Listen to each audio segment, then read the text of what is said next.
저는 지금 신학교에서 교회 역사, Church History를 공부하고 있습니다.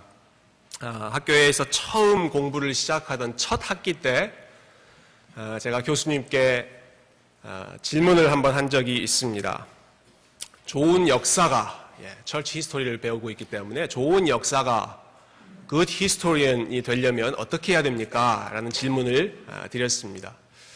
사실 그 질문을 할 때 저의 속셈은 어떻게 하면 공부를 빨리 마칠 수 있습니까? 하는 것이었습니다. 교수님께서 잠깐 들으시더니 잠깐 생각하시더니 아주 간단하게 대답을 하셨습니다. Just get old. 그냥 나이 들어라. 나이 들면 좋은 역사가가 된다라는 말씀을 하셨습니다. 경험이 쌓이고 연륜이 늘면 세상에 대해서든 인생에 대해서든 그만큼 안목도 늘고 통찰력도 늘고 지혜도 늘게 될 것이다. 결국 역사라고 하는 것이 인생에 대한 공부인데 좋은 역사가 된다는 것은 단순히 머리가 스마트해서 몇 년에 뭐가 일어났고 몇 년에 뭐가 일어났고 이런 역사적인 인포메이션을 많이 쌓는 것이 아니라 나이가 들고 성숙해지면서 역사에 대한 통찰력, 인간의 삶에 대한 통찰력을 기르는 것이다 라는 뜻으로 그렇게 말씀하셨습니다. 5월과 6월 2달 동안에 저희 기쁨의 교회는 잠언 말씀을 함께 묵상하게 되었습니다. 잠언은 지혜에 관한 책이죠. 아마 많은 분들이 잠언을 좋아하고 또 즐겨 읽으실 거라고 생각합니다. 학창시절 저는 잠언을 즐겨 읽을 때가 있었습니다. 항상 시험을 앞두면 유난히 잠언을 열심히 읽었습니다. 혹시라도 모르는 문제 더 지혜롭게 풀 수 있는 그런 지혜가 임하지는 않을까 해서 잠언을 읽었던 기억이 납니다. 청년들 중에 결혼을 앞두고 있는 결혼 정년기에 있는 우리 남자 청년들 같은 경우는 잠언 31장 말씀을 굉장히 또 열심히 읽습니다. 31장이 현숙한 여인, 지혜로운 여인에 대한 내용인데 그 말씀을 열심히 읽으면서 이런 여인을 꼭 만나게 해주십시오. 그런 마음으로 읽기도 합니다. 많은 사람들이 잠언을 즐겨 읽지만 때로는 저마다 자기가 원하는 지혜, 자기에게 유용한, 자기에게 유익한, 자기중심적으로 잠언을 읽을 때가 꽤 있는 것 같습니다. 저는 오늘 이 잠언 말씀을 첫 시작하는 이 서론 말씀을 같이 읽으면서 이 잠언의 저자가 이 잠언을 왜 기록했는지 그 목적이 무엇인지를 한번 같이 생각해 보고자 합니다. 오늘 잠언 말씀 1장 1절 이렇게 시작하고 있죠. 다윗의 아들 이스라엘 왕 솔로몬의 잠언이라. 잠언은 여러 사람들이 쓴 책입니다. 한 사람이 쓴 책이 아니고 여러 사람들의 지혜를 모아놓은 지혜 모음집, 일종의 컬렉션입니다. 그렇지만 그 중에서도 제일 대표적으로 많은 지혜의 잠언을 남긴 사람은 역시 솔로몬 왕입니다. 여러분 솔로몬 왕에 대해서 잘 아시죠? 다윗의 뒤를 이어서 이스라엘을 통치했던 왕입니다. 그 위대한 왕 다윗의 뒤를 이어서 이스라엘의 왕이 되었으니 얼마나 솔로몬의 마음이 두렵고 또 긴장됐겠습니까? 그래서 왕이 되자마자 솔로몬이 한 것은 사실 다른 것 없고 하나님 앞에 기도하는 것이었습니다. 기도하면서 하나님께 뭘 구했죠? 지혜를 구합니다. 기도하는 가운데 하나님께서 나타나셔서 솔로몬아 내가 너에게 뭘 주기를 원하느냐라고 물어보실 때 지혜를 달라고 했습니다. 열왕기상 3장 그 본문에는 하나님 듣는 마음을 주십시오 이렇게 솔로몬이 이야기합니다. 듣는 마음을 주셔서 선악간의 여러 가지 일들을 잘 판별할 수 있는 그런 듣는 마음, 겸손한 마음 주십시오. 하나님께서 그 솔로몬의 기도를 흡족해 하셨고 결과적으로 솔로몬에게 많은 지혜를 주셨습니다. 아주 지혜로운 판결을 많이 했고 지혜롭게 이스라엘을 다스렸습니다. 그래서 솔로몬 하면 지혜로운 사람의 대명사가 되었죠. 바로 이 솔로몬이 평생을 통해 자기가 깨닫고 배운 지혜를 지금 전수해주는 책이 이 잠언 책인 것입니다. 그런데 특별히 누구에게 전수해주고 있는가 하니 물론 모든 이 책을 읽는 사람들에게 유익한 책이지만 이 잠언 말씀을 1차적으로 들었던 사람들은 솔로몬의 아들들이었습니다. 솔로몬의 뒤를 이어서 이스라엘을 다스려야 하는 아들들이 최초의 수신자였습니다. 오늘 본문에도 1장 8절에 보시면 내 아들아 이렇게 부르고 있죠. 내 아들아. 2장 1절에도 보시면 내 아들아. 3장 1절에도 보시면 내 아들아. 4장에는 아들들아. 5장 1절, 6장 1절 계속해서 내 아들아, 내 아들아, 내 아들아. 왕인 나의 지혜, 그리고 아버지인 내가 아들에게 전하는 이 지혜에 귀를 기울여라. 이렇게 이야기하고 있는 것입니다. 저의 아버지 역시 목회를 하셨습니다. 한 40년 가까이 목회를 열심히 하셨는데 이제 은퇴를 앞두고 계시는 때여서 그런지 종종 저에게 본인의 목회 인생을 정리하며 노하우를 알려주시는 때가 있습니다. 예를 들면 이런 내용들입니다. 한 교회에서 사역을 하게 되면 이리저리 옮겨 다니지 말고 그 교회에서 쫓겨나기 전까지는 오랫동안 있어라. 여러분 지금까지 안 쫓아내 주셔서 너무 감사합니다. 이런 내용도 있습니다. 특히 성도들에게 인사를 잘해라. 너는 키가 크기 때문에 그냥 이야기하면 저절로 look down, 위에서 내려다보는 그런 입장이 되기 때문에 더 겸손히 허리를 숙여서 인사하고, 특히 교회에서 반가운 사람만 인사할 것이 아니라 좀 껄끄러운 그런 관계에 있는 사람일수록 더 친근하게 인사해라. 여러분 혹시 제가 친근하게 인사한다고 해서 절대 그것은 아닙니다. 이런 여러 가지 구체적인 내용들을 말씀하신 후에 마지막 결론으로 좀 헷갈리는 말씀을 하셨습니다. 그런데 아버지가 40년 목회해 보니까 너무 어렵더라. 너는 가능하면 다른 일 있으면 목회 말고 다른 길 있으면 그 길을 한번 찾아보거라. 그런 말씀을 하신 적이 있습니다. 여러분 솔로몬 왕이 지금 아버지로서 자기 아들, 왕자들인 자기 아들들에게 지혜의 내용을 전수해주고 있습니다.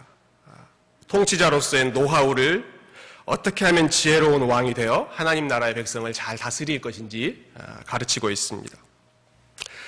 보통 우리가 잠언을 불신자에게도 유익한 책, 믿는 사람이건 안 믿는 사람이건 모두 다 읽고 지혜를 배울 수 있는 책, 이렇게 저희가 생각할 때가 많이 있는데, 물론 그렇습니다. 잠언에 있는 원리들이 공통적으로 적용되는 부분도 분명히 있습니다. 그렇지만 이 잠언은 특히 하나님의 언약 백성들에게 주신 지혜의 가르침입니다. 하나님과 언약적인 관계에 있고 특별히 그 언약 백성, 언약 공동체를 이끌어가는 리더들에게 주시는 그런 지혜의 가르침입니다. 마치 예수님의 산상설교, 마태복음 5장에 나오는 그 산상설교가 모든 사람에게 유익한 윤리적인 내용이지만 구체적으로는 그 제자들, 제자 공동체에게 주셨던 하나님 나라의 윤리였던 것처럼 이 잠언 말씀 역시 모든 사람에게 유익하지만 무엇보다도 하나님 나라 제자들에게 유익한 하나님 나라의 지혜다라고 하는 것이죠.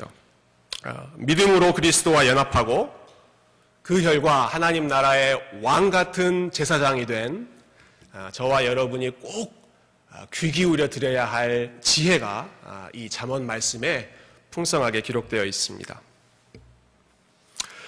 솔로몬이 잠언을 쓴 목적을 오늘 본문 2절부터 4절에 조금 더 자세하게 밝혀놓고 있습니다. 제가 한번 2절부터 4절 다시 한번 읽어보겠습니다.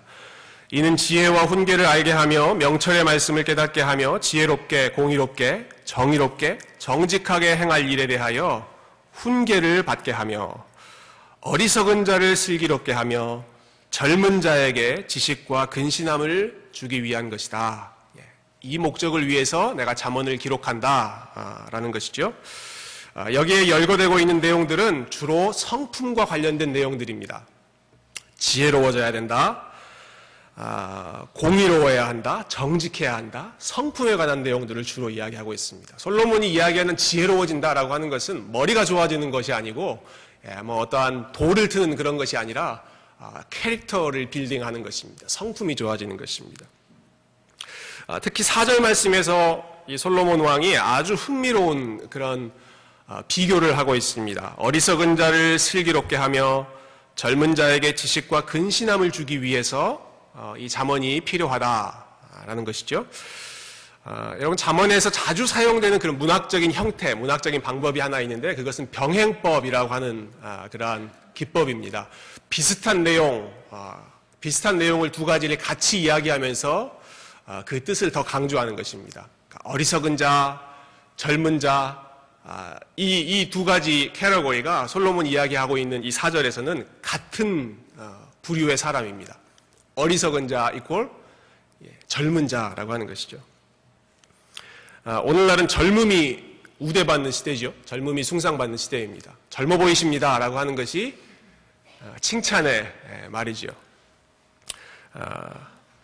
그래서 저도 젊은데도 더 젊어 보이려고 염색을 한 적이 있습니다.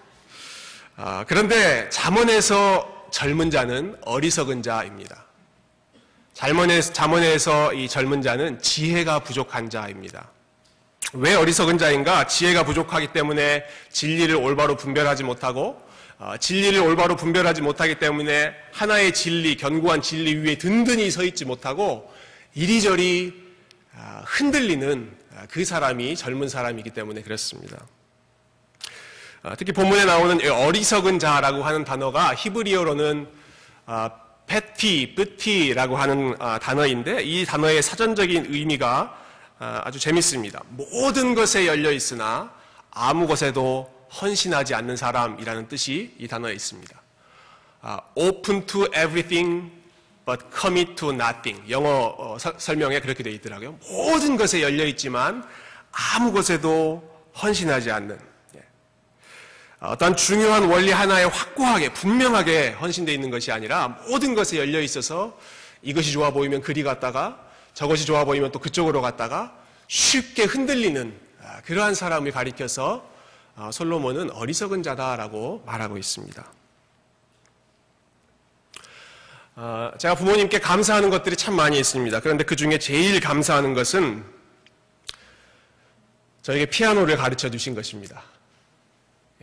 좀 정확하게 표현한다면 피아노를 포기하지 않도록 끝까지 붙들어 주신 것 제가 제일 감사합니다.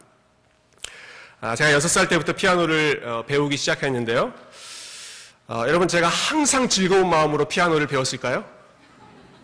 항상 피아노가 너무 꿀송이처럼 단 피아노 이러면서 배웠을까요? 그렇지 않습니다. 피아노 연습하는 거 너무 지겹고 너무 힘들고 특히 제가 피아노 한참 배울 때는 여학생들이 대부분 그 피아노 학원이었기 때문에 남자가 혼자 가서 이렇게 피아노 배우는 것이 굉장히 뻘쭘하고 부끄러운 그런 때가 많이 있었습니다. 그래서 여러 차례 부모님께 피아노 그만두고 싶다라는 말씀을 드렸는데 그때마다 저희 어머니께서 참 지혜로운 분이셨던 것 같아요. 그때마다 저희 어머니께서 중심을 잡아주셨습니다. 제 어머니가 가지셨던 교육 철학은 이런 것이었습니다. 아이들은 어차피 자기가 좋아하는 것만 하려고 한다라는 것입니다. 어차피 자기가 좋아하는 것만 하려고 하기 때문에 이거 좋으면 그쪽으로 막 했다가 또 그것이 싫으면 포기하고 또 다른 걸 열심히 했다가 이리저리 왔다 갔다 하는 것이 애들의 마음인데 뭔가를 배우려고 할 때 그 교육을 아이의 의지에 맡겨놓으면 그 아이는 아무것도 제대로 배우지 못한다. 그게 저희 어머니의 나중에 들려주시는 말씀이었습니다. 교육 철학이었던 것 같아요. 아이들의 본성이 죄인들의 본성과 비슷한 모습을 가지고 있습니다. 이것이 재밌으면 거기에 빠졌다가 흥미가 떨어지면 다른 쪽으로 또 옮겼다가 왔다 갔다 하는 인생 말입니다. Open to everything. 자기에게 재미를 주고 만족을 주는 것 같은 모든 것에 열려 있지만 commit to nothing. 한 가지 정말 중요한 것에는 헌신하지 않는 그 모습을 가리켜서 어리석은 자라고 하고 젊은 자, 아이와 같은 자. 시편 1편에서는 이러한 모습을 바람에 나는 겨라고 비유했습니다. 비슷한 이미지죠. 바람에 나는 겨, 바람이 이리 불면 이리 갔다가 저리 불면 저리 가는 쉽게 흔들리는 자유로워 보이지만 아무런 열매도 맺지 못하는 그러한 모습이 악인인 반면에 의인의 모습은 시편 1편에서 뭐라고 이야기합니까? 시냇가에 심은 나무와 같다라고 말합니다. 나무는 한 곳에 우직히 서 있는 그런 대상이죠. 별로 재미도 없는 것 같고 그냥 늘 그 자리에 똑같이 있는 것 같지만 생명의 근원에 견고하게 서 있기 때문에 늘 시절을 따라 열매를 맺는 인생, 그것이 의인의 인생이고 지혜로운 자의 인생입니다. 뭐 피아노 같은 거, 뭐 다른 기술 같은 것이야 뭐 배우면 좋고 또 안 배워도 그렇게 살아가는데 무방한 그런 취사 선택할 수 있는 것이지만 솔로몬이 말하고 있는 지혜는 그런 것이 아닙니다. 솔로몬이 말할 때 이 지혜는 죽고 사는 문제입니다. 이거는 있어도 좋고 없어도 무방한 그런 것이 아니라 잠언에서 말하는 지혜는 우리의 생명과 직결되어 있는 그러한 중요한 중대사인데, 이 문제는 이리저리 흔들려서 배울 수 있는 것이 아니라 하나의 견고하게 헌신하고 그 자리에 우직히 서 있을 때 배울 수 있다라고 하는 것이죠. 그러면 어디에 헌신을 해야 되는가? 7절 말씀에서 그 지혜의 비결을 단순하게 또 분명하게 제시하고 있습니다. 우리 7절 말씀, 잠언에서 가장 유명한 말씀이죠. 우리 한번 같이 읽어보겠습니다. 시작.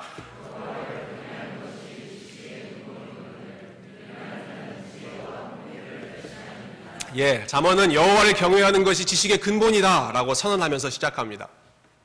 마지막 31장에서는 여호와를 경외하는 여인이 지혜로운 여인이다라고 또 그렇게 한 번 더 컨펌합니다.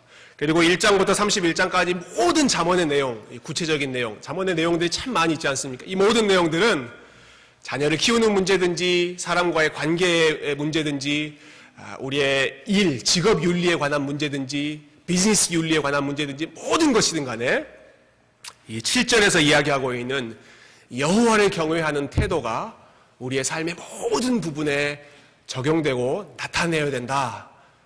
그것이 잠언의 중심적인 메시지입니다. 여러분, 그렇다면 여호와를 경외한다. 여호와를 경외한다라는 말은 무엇을 말하는 걸까요? 영어 성경은 the fear of the Lord라고 되어 있죠. fear of God. 하나님을 두려워하는 것입니다. 하나님을 두려운 분으로 인정하는 것입니다. 하나님이 나의 인생을 만드신 창조주라는 사실을 기억해서 두렵게 생각하고, 하나님이 내 걸음걸음을 다 주장하실 수 있는 분이다, 주인이시다라는 것을 기억해서 그분을 두려워하고, 하나님이 왕이시다, 그분은 내 인생을 마음껏 하실 수 있는 분이시다라는 것을 기억해서 그분을 왕으로 무겁게 생각하는 것이 여호와를 경외하는, 하나님을 두려워하는 태도입니다. 솔로몬은 경외한다라는 것이 무엇인지를 아마 누구보다도 더 잘 알았던 사람이었던 것 같습니다. 왜냐하면 솔로몬이 평생을 왕으로 살았기 때문에 그렇습니다. 평생을 왕으로 살았기 때문에 사람들이 자기 앞에 나올 때 어떤 태도로, 어떤 마음가짐으로 나오는지를 솔로몬은 수없이 봤습니다.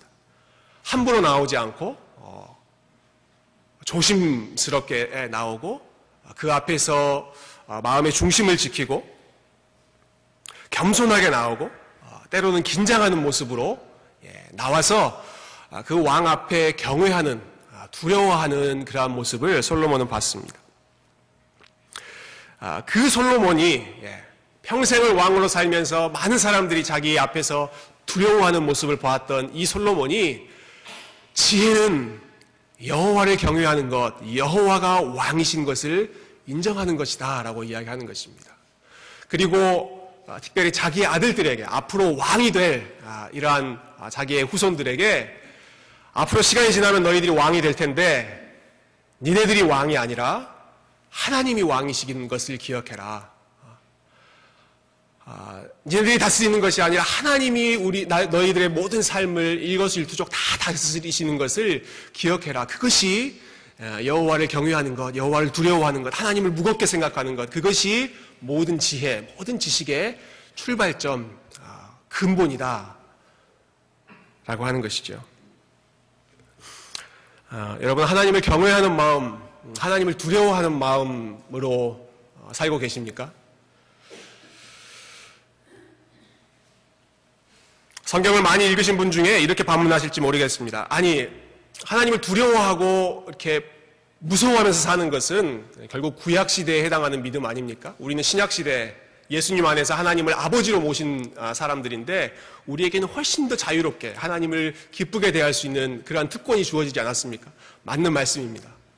맞는 말씀입니다. 그래서 로마서 8장에서도 사도 바울이 그리스도 안에서 믿음으로 연합한 그리스도와 연합된 사람들을 가리켜서 너희는 더 이상 두려워하는 종의 영을 받지 않았다라고 말합니다. 너희에게는 양자의 영, 아들의 영 주어졌기 때문에 하나님을 아버지로 부를 수 있는 특권이 주어졌다. 하나님을 마음껏 아버지로 인조해할 수 있는 특권이 주어졌다라고 이야기합니다. 그렇지만 하나님이 우리의 아버지가 되신다라고 하는 것과 하나님이 우리의 왕 되신다라고 하는 것은 결코 서로 모순되거나 대조되는 그러한 사실이 아닙니다. 하나님이 아버지이시기 때문에 우리가 친근하게 가까이 대할 수 있지만 동시에 하나님이 여전히 우리의 왕이시기 때문에 그분 앞에서 겸허한 두려운 마음, 경건하게 떨 수 있는 그러한 마음을 가져야 한다라고 하는 것이죠. 하나님은 여전히 우리의 인생을 위엄과 권능으로 다스리시는 분인 것, 온 세상을 왕으로서 통치하시는 분이시다라고 하는 것, 이것을 가볍게 생각하지 않고 무겁게 중요하게, 우리가 코람데오라고 하는 말을 자주 쓰는데 늘 그 왕 되신 하나님이 내 삶을 지켜보고 있다는 의식을 가지고 경건한 두려움을 가지고 사는 것, 그것이 여호와를 경외하는 것의 의미입니다.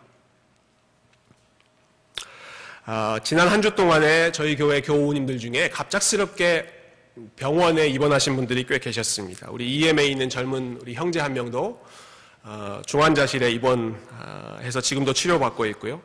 우리 한옥권에서도 평소에 굉장히 건강하셨던 분, 우리 남자 형제님 한 분이 갑작스럽게 수술을 받으셨습니다. 뇌 쪽 수술을 받으셨습니다.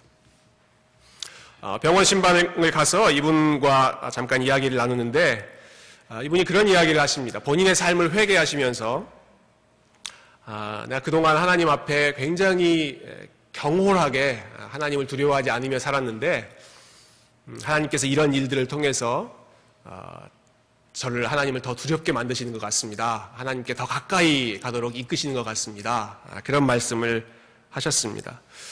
제가 예전에 그런 고백, 그런 간증 많이 들으면 속으로 좀 그런 생각을 했습니다.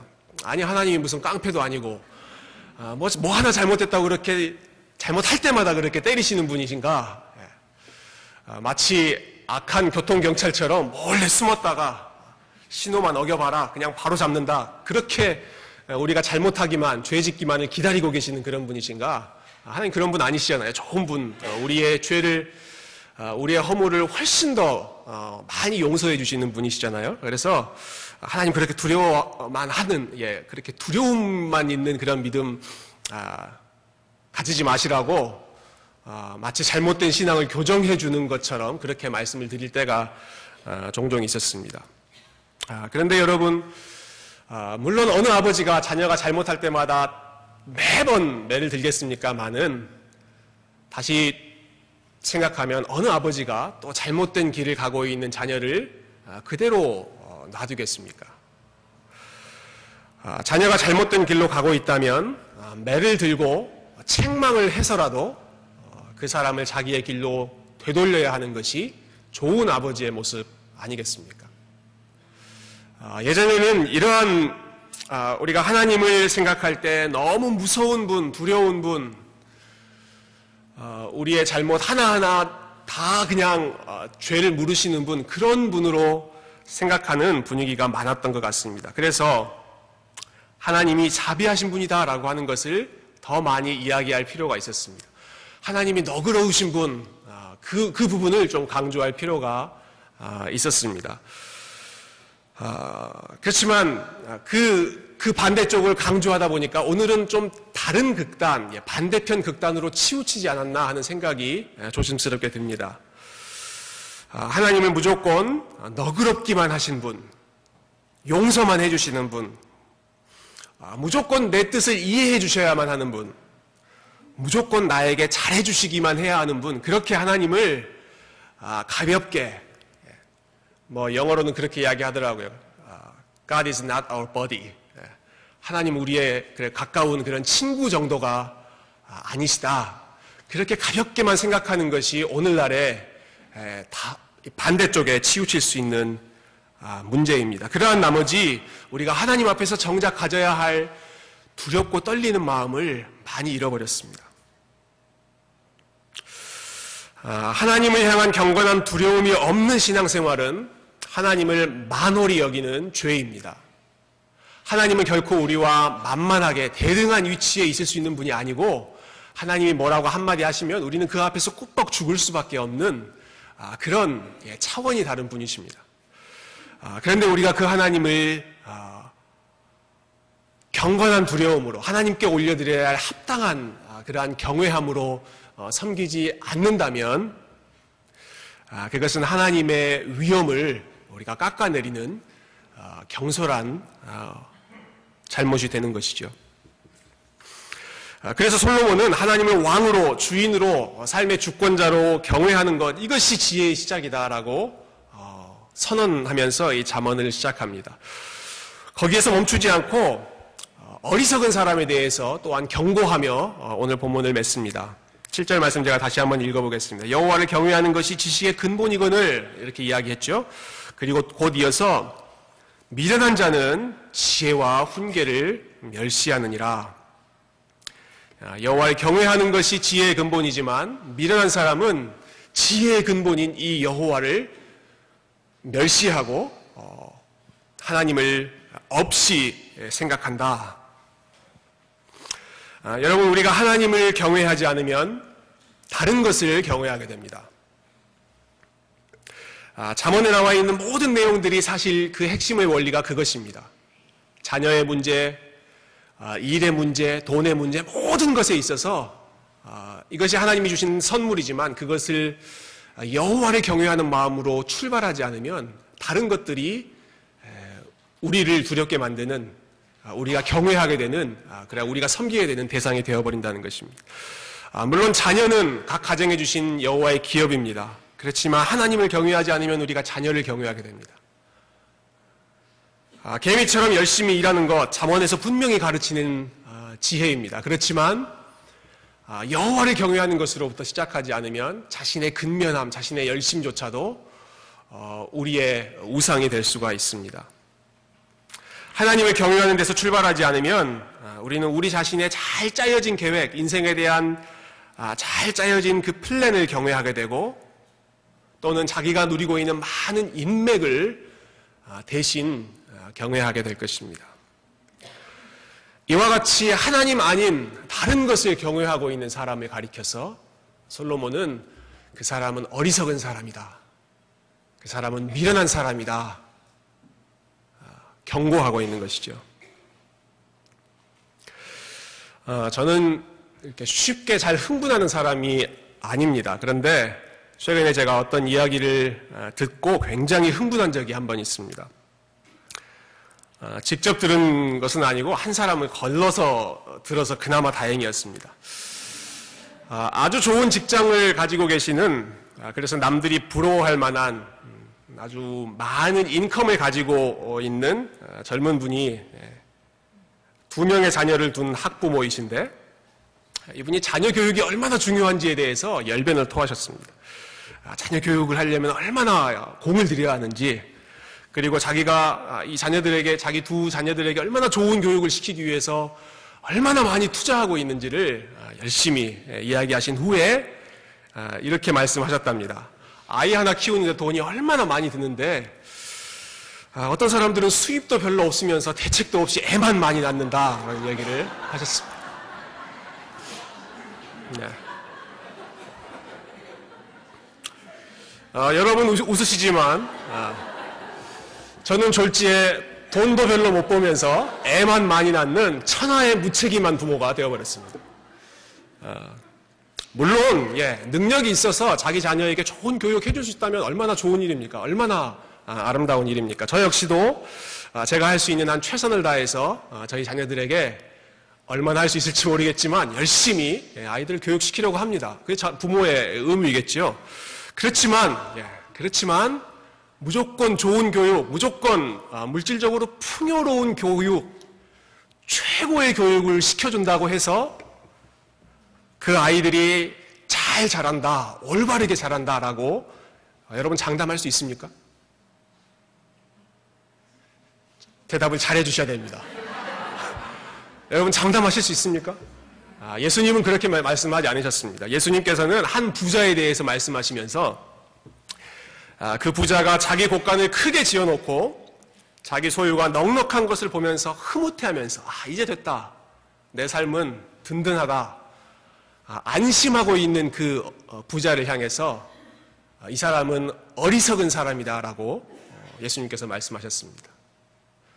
마치 자기의 소유가 자기의 인생을 개런티할 수 있는 것처럼 여호와를 경외하는 삶이 아니라 자기의 소유를 경외하는 삶을 사는 이 사람 어리석은 부자다라고 말씀하셨죠. 이 어리석은 자가 구약 성경에 또 한 명 나옵니다. 안타깝게도 지혜의 왕인 솔로몬의 아들입니다. 서프라이즈. 아마 이 말씀, 잠언의 말씀에 가장 많이 귀에 못이 박히도록 들었을 여호와를 경외하라. 여호와를 경외하는 것이 네 앞길을 보장해 주는 거야. 여호와를 경외하는 것이 지혜의 근본이야. 네가 왕이 돼도 여호와를 경외하지 않으면 너는 망해. 이 말을 솔로몬이 얼마나 많이 들려주었겠습니까? 그런데 르호보암이 솔로몬의 뒤를 이어서 왕이 되자마자 이 지혜에 귀를 기울이지 않고 자기의 능력, 자기가 가지고 있는 권력 그것만 신뢰했습니다. 르호보암이 뭐라고 이야기합니까? 내 새끼손가락이 내 아버지의 허리보다 더 두껍다라고 말하면서 오만방자하게 그 백성들을 다스렸습니다. 지혜로운 사람들에게 귀를 기울이는 일도 없었고 무엇보다도 지혜의 근원이신 하나님께 귀를 기울이는 일은 더더욱 없었습니다. 하나님께서 그 르호보암의 인생을 또 르호보암 한 사람 때문에 이스라엘 민족의 인생이 얼마나 어려운 가운데 처했는지를 우리에게 참 두려운 그러한 하나의 본보기로 남겨놓으셨죠. 말씀을 맺습니다. 사랑하는 성도 여러분, 이번 한 주도 저와 여러분의 삶이 여호와를 경외하는 삶이 되기를 축원합니다. 잠언에서 말하는 지혜로워진다는 것은 결코 우리 자신의 지혜가 늘어나는 것을 의미하지 않습니다. 우리 자신의 머리가 좋아지는 것, 우리 자신의 지혜가 쌓이는 것, 많이 쌓여서 이런 문제는 이렇게 해결해야 되고 저런 문제는 저렇게 해결해야 되고 척척 해결사가 될 수 있는 그것을 지혜롭다고 하지 않습니다. 잠언에서 말하는 지혜는 나는 하나님 보시기에 아무런 지혜가 없는 사람이고 하나님만 유일하게 참되게 지혜로운 분이시다라고 하는 것을 인정하는 것이 지혜로운 삶입니다. 하나님 아닌 다른 것들에는 귀를 닫고 하나님의 지혜에만 귀를 기울이십시다. 세상이 우리의 삶에 대해서 뭐라고 이야기하든 오늘 찬양대 가사 중에 제 마음에 들어오는 그런 가사가 있었는데 우리 마음에 아무리 많은 소리가 여기저기서 들린다고 하더라도 어리석은 자처럼 젊은 사람처럼 어린아이처럼 거기에 흔들리지 않고 우리의 지혜의 근원이신 하나님께 세상 사람 누가 뭐라고 하든지 상관하지 않고 여호와를 경외하는 것, 하나님을 두려워하는 것, 범사에 하나님을 인정하는 것 그것이 내 삶의 가장 최고의 지혜이고 최고의 복인 것을 여러분 이 아침에 다시 한번 기억하시고 이번 한 주도 거기에 소망을 두며 사시기를 존귀하신 예수님의 이름으로 축원드립니다. 함께 기도하겠습니다.